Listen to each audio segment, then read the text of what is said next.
So I wanted to get away from politics for a little bit because with Charlie Kirk's murder, there's been obvious tension the last few weeks. And I'd been hoping to talk about a topic that was a little less heavy, but unfortunately, we gotta cover something that, while it isn't political, it isn't much lighter. It involves a potential murder, and I say potential because, as always, everyone's afforded their day in court. And we need to allow the justice system to do their thing. Which there are a few things that don't add up, and we'll get into that, but anyways, the victim in all this is 15-year-old Celeste Rivas Hernandez, a girl from Riverside County who had been reported missing at least 3 times in 2024. And the final time was April 2024 when she was 13 years old, until September 8th of this year when the police were called to a Hollywood impound lot due to a foul smell coming from a Tesla that had been abandoned. And the body? Celeste. And it was registered to singer D4VD, aka David.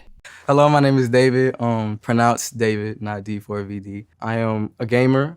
I love video games. I wanted to be a professional gamer. That's actually what pushed me into music, was getting copyright strikes on YouTube. And I kind of just used my own music in my montages after my mom told me to, because I was crying to her about it. So there's a little backstory for those who have no idea who he is. And the part of that intro that might be a little bit relevant was that he was crying to his mom because he was getting copyright strikes, and that's what got him into music. And I don't want to paint him as a violent criminal just because he was breaking copyright rules before he got started, but as we get further down into the details, there may be a pattern here, starting with one of his concerts when he performed an unreleased song. I don't care about the love when I'm with you, cause I be breaking it all the time. Yes, no, or maybe I take it as a yes, cause you're still around. Till I feel it, dark hair, brown skin, love that melanin. And Celeste, who would have been 12 when that song was performed, God knows how old she was when he wrote it, but she does have dark hair and brown skin. And to answer his question, if he's implying violating someone's consent because he said yes or no maybe, I take that as a yes. Yeah, that's a felony, especially if you're talking about somebody underage. Right to jail, right away. Because in 2023, David would have already been 18 and would have been 19 when Celeste went missing. And I want you to keep it in mind that specifically her body was found in the trunk of his Tesla. Now, according to the outlet, when that news became public, he was on tour. He's been on tour since August, which not only has he canceled tours in his own state of California, but he also had a European leg of his tour that he's said to have canceled since the news broke. And since then, he's said to have been fully cooperative, though he hasn't spoken publicly, and as of September 26th, he has not been deemed a suspect. Which I find kind of crazy because when it was originally towed, there were no reports it had been stolen.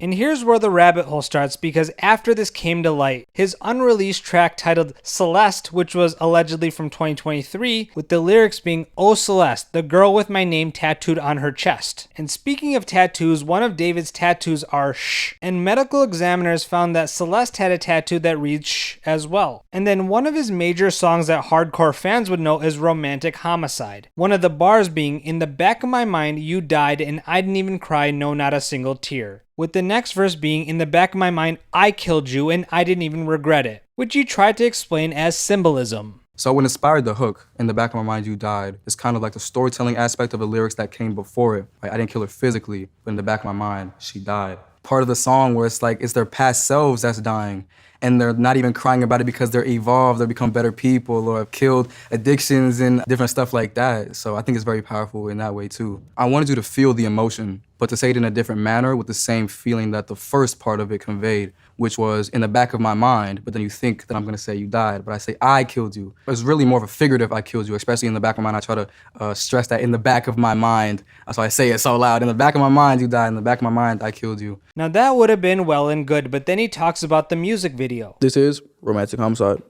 And I had the idea to kind of make this first music video introduce a character that I had been kind of ideating for a really long time. That's why you see him with the blindfold and the bloody shirt aesthetic and the bow tie. I'm really big into anime and I'm really big into manga. And a big part of that manga was an evil version of me named Itami, which means pain in Japanese. And he wears this blindfold and he's basically an agent of chaos and kind of my alter ego. And the story of the manga went like I was a detective and there was an evil version of myself that would kind of come out at random moments, and he would commit the crimes that I would have to solve as the detective. I'd be like solving murders that I'm committing myself. And it was like a cool little story. I didn't think anything would come of it. Like, it was in the vault for like months and months and months, because I had the opportunity with music to kind of explore this idea further with the Romantic Homicide music video. Which, sure, you can have a vivid imagination, but when it involves going into this sort of psychosis state and committing murders, I might wonder how much of it is real, you know? But in that same interview, he says stuff that may be even more telling. I would go on Discord and I would go on Fortnite and I would go on like squad fills and I just let people talk to me and just tell me about their lives.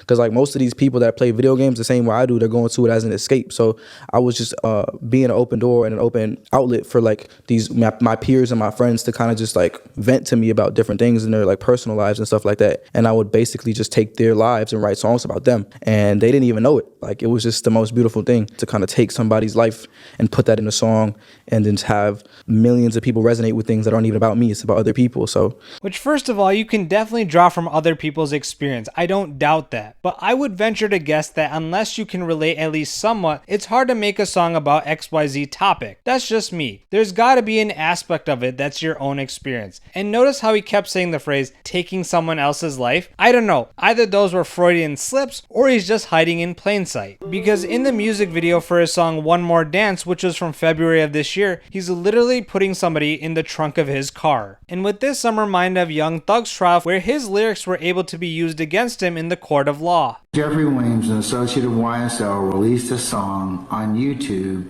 titled Slime Shit, where the lyrics state, hey, this is that slime shit, hey, YSL, hey, killing 12 shit, hey, cooking white brick.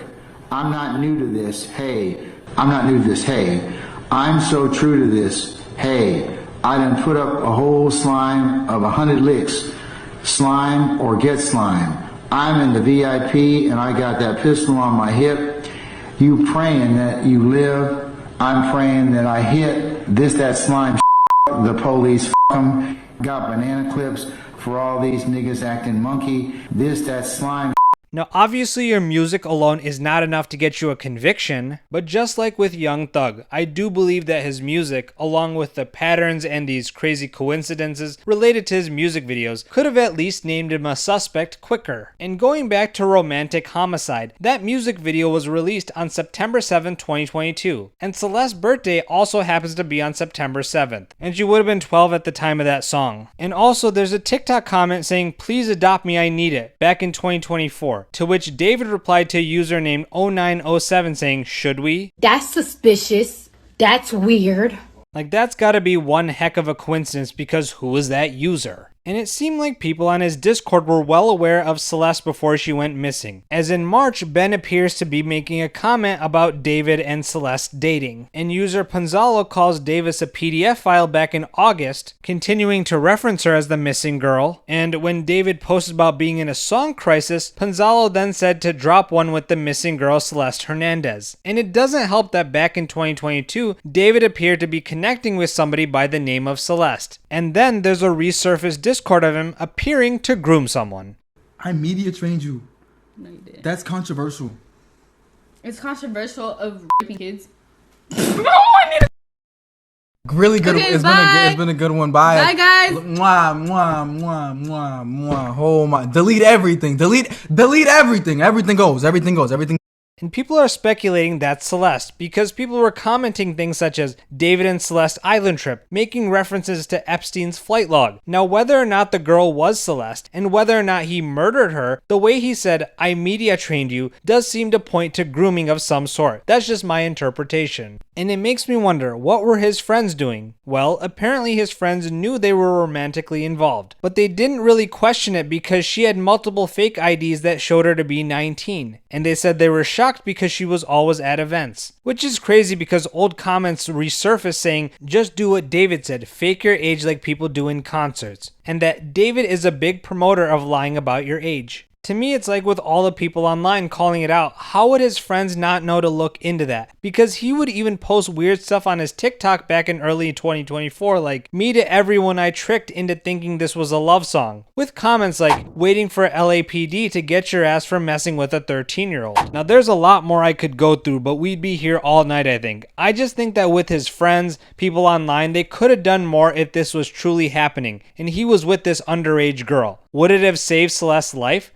I don't know, particularly if David was truly a monster the way he seems. Now, whether he's a murderer, a groomer / PDF file, or both, it seemed like due diligence was not done. And again, I need to say allegedly because he is entitled to his day in court. But it also doesn't seem like the justice system is doing their due diligence. Now, I'm not trying to get you to lose faith in the rule of law, but we need to be honest with ourselves. And truthfully, when it comes to the feds, I don't trust them entirely. But guys, I truly want to thank you for watching this video, and if you appreciated my commentary, please give it a thumbs up, and if you're new to this channel, hopefully I've earned your subscription. Here's some more videos for you to watch in the meantime. Until next time, peace out.